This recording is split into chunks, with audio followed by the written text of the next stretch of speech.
இந்த ஒரு காயம் மட்டும் ஏற்பட்டுச்சுன்னா எவ்வளோ பெரிய டாக்டராக இருந்தாலும் எவ்வளோ பெரிய ஹாஸ்பிட்டலுக்கு நீங்கள் போனாலும் இதை வந்து க்யூரே பண்ண முடியாது, ரொம்ப கஷ்டம் அப்படிங்கிறது.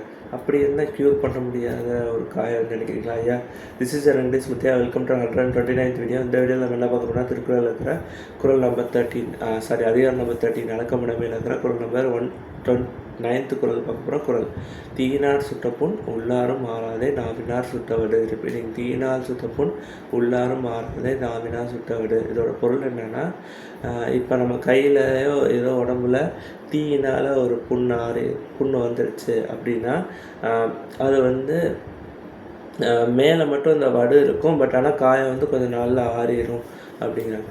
ஆனால் இதுவே நம்ம யாரையாவது தீய சொற்களால் சொல்லிட்டோன்னா அந்த வடு இருக்குல்ல, அது வந்து அவங்களுக்கு வந்து மனசில் இருந்துகிட்டே இருக்கும். அது வந்து லைஃப் லாங் போகவே போகாது யாரை சொல்கிறோமோ.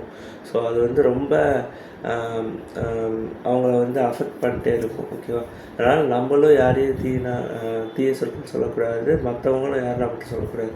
ஸோ நம்ம எப்பயுமே நன்மையே நல்ல சொற்களே சொல்லி நல்ல வாழ்க்கை வாழணும்னு சொல்லிக்கிறேன். தேங்க்யூ.